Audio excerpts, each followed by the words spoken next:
क्या बिहार की राजनीति में बहुजन सुनामी आने वाली है? ये शब्द हम इसलिए कह रहे हैं क्योंकि आरजेडी और कांग्रेस के लिए खतरे की घंटी बजाती दिखाई पड़ रही हैं बहुजन समाज पार्टी की मायावती। बीएसपी की एंट्री से 2025 का खेल पूरा बदलेगा। पटना से एक खबर आई जहां छत्रपति शाहू जी महाराज की जयंती के मौके पर बीएसपी ने श्रद्धांजलि नहीं दी बल्कि बिहार की 243 सीटों पर अकेले चुनाव लड़ने का ऐलान कर दिया। और यह ऐलान एक बड़ा तूफान लेकर आया। आकाश आनंद को सिक्कों से तौला गया। रामजी गौतम ने गठबंधन से इनकार किया और सियासी गलियारों में सिर्फ एक सवाल तैर रहा है कि क्या बीएसपी की एंट्री से विपक्ष की एकजुटता बिखरेगी? क्या इसका सीधा फायदा एनडीए को होगा यानी बीजेपी को होगा? बीएसपी के इस ऐलान या यूं कहें कि बहुजन की हुंकार से बिहार चुनाव की तस्वीर कैसे बदलेगी, कैसे समीकरण बदलेंगे, आइए जरा राजनीतिक पंडितों के जरिए बातचीत के बाद जो एक जिस्त निकल कर आया है वो आपको बताते हैं। राजनीति में वक्त से पहले उठे कदम ही भविष्य की दिशा तय करते हैं। ऐसा ही एक सियासी कदम उठाया है बहुजन समाज पार्टी ने बिहार में।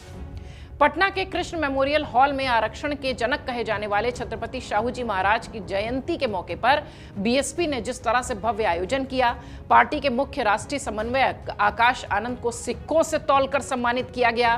केवल सामाजिक ही नहीं बल्कि गंभीर राजनीतिक संदेश भी देने की कोशिश हुई।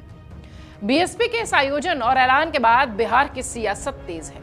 सबसे बड़ा सवाल ये कि बीएसपी अगर फुल फ्रंट एंट्री से आएगी तो क्या बिहार की सियासत बदलेगी? सियासी जमीन पर कौन फिसलेगा, कौन संभलेगा? क्योंकि बीएसपी सभी सीटों पर चुनाव लड़ने की बात कह रही है। इस कार्यक्रम की बात करें तो बीएसपी के राज्यसभा सांसद और नेशनल कोऑर्डिनेटर रामजी गौतम ने मंच से ऐलान किया कि पार्टी बिहार की सभी 243 सीटों पर अकेले चुनाव लड़ेगी।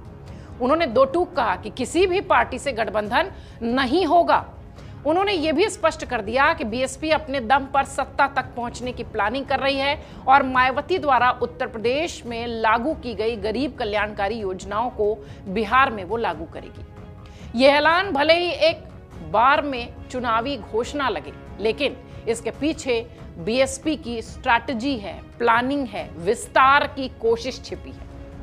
बीएसपी के इस कार्यक्रम में छत्रपति शाहू जी महाराज के योगदान को याद करते हुए आकाश आनंद ने भी अपनी बात रखी। उन्होंने कहा कि शाहू जी वो पहले शासक थे जिन्होंने अपने राज्य में 50% आरक्षण लागू किया था। उन्होंने महिलाओं की शिक्षा, दलितों के सम्मान, सरकारी सेवाओं में हिस्सेदारी की नींव रखी थी। आज हम उन्हीं के पद चिन्हों पर चलने की कोशिश कर रहे हैं। ये भाषण, ये संबोधन एक सामाजिक स्मृति से ज्यादा राजनीतिक आह्वान नजर आया। आकाश आनंद ने कहा कि अब समय है कि बहुजन समाज खुद अपनी राजनीतिक शक्ति को पहचाने, नेतृत्व अपने हाथों में ले। बीएसपी का सबसे मजबूत वोट बैंक हमेशा से दलित रहा है। बिहार में दलितों की आबादी लगभग 16% से ज्यादा है, 16-17 के आसपास बताई जाती है, जो किसी भी चुनाव में निर्णायक रूप से सामने आ सकते हैं, यानी निर्णय को प्रभावित कर सकते हैं। बिहार में दलित समुदाय का बड़ा हिस्सा आरजेडी और कभी कभार कांग्रेस की तरफ झुकता दिखा है।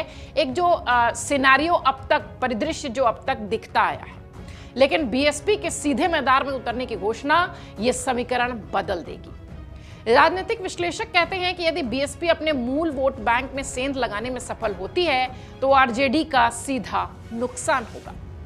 यही वो बिंदु है जो संभावित रूप से यह दिखाता है कि इसका लाभ बीजेपी को मिलेगा।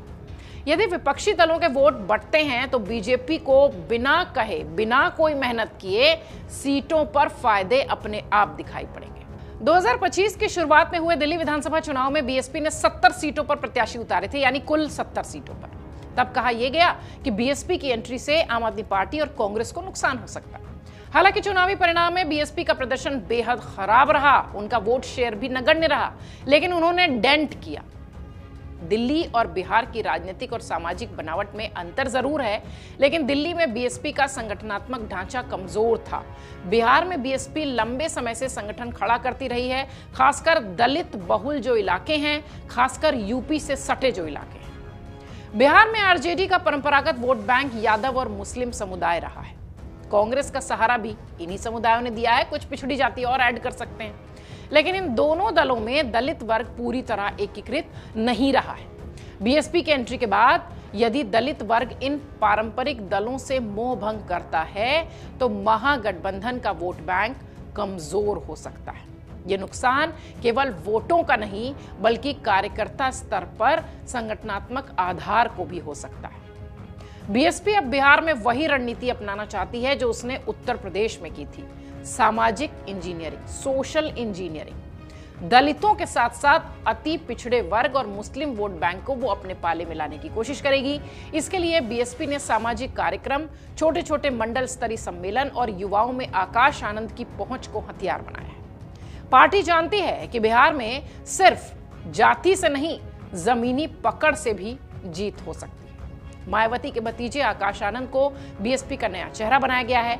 वो लगातार राज्यों में एक्टिव हैं, खासकर जहां पार्टी नए सिरे से जमीन तलाश रही है। युवा, तेज तर्रार और विचारधारा में स्पष्ट रहने वाले आकाश आनंद को देखकर पार्टी कार्यकर्ताओं में भी जोश है, एक उम्मीद उन्हें भी दिखाई पड़ रही है।